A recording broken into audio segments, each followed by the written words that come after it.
Let's discuss the crisis presently rocking the PDP. Political affairs analyst Dayo Akintobi joins me on the news. Thank you so much, sir, for joining me. Now, what's your take on Autumn's declaration to support Tinubu come 2027, even as a member of the main opposition PDP? Well, it doesn't come as a surprise at all because after all, in 2023, he did the same thing. He was part of the G5 that was led by Governor Wike and included Governor Makinde, Ikweazu, and one or two others. And he was part of that caucus or part of that cabal. So I'm not surprised that he will still extend that support till 2027. But for me, the key thing is, as a party man who got into power on the ticket of a particular party and have maintained membership of that party, I think party loyalty should be supreme. If you prefer somebody of a different hue and color to the person that's your own party flag bearer, I think it is merely morally upright to move to the party that you're supporting. I don't think it is proper for you to remain in one party and be critical of the members of that party and be supportive of the opposition.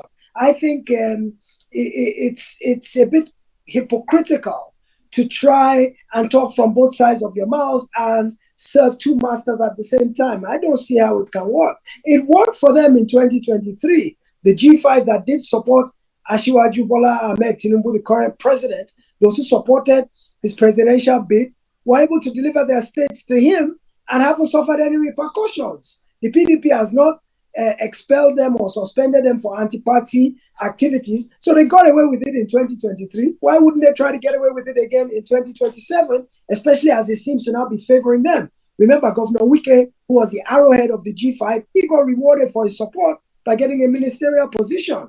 So the other remaining 4 members of the G5 will also be looking as to how to feather their own nest come 2027 and get rewarded for their support as well. So no, I'm not surprised at all.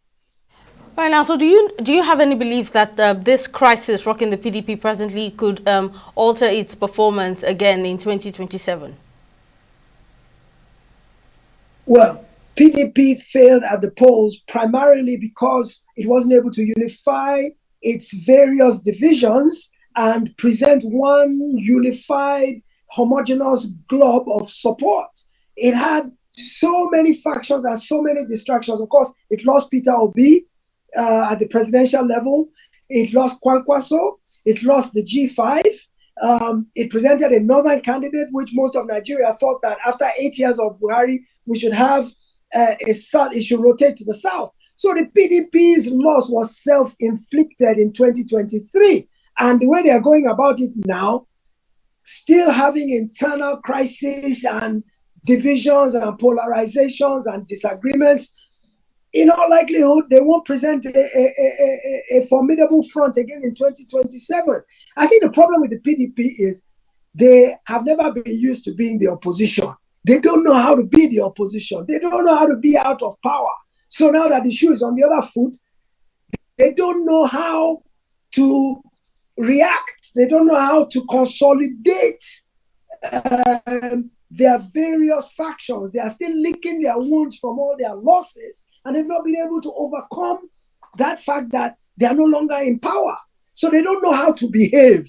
They don't know, they're not used to being in this position, so they don't know how to correct it. They don't know how to adjust and now begin to fight to win.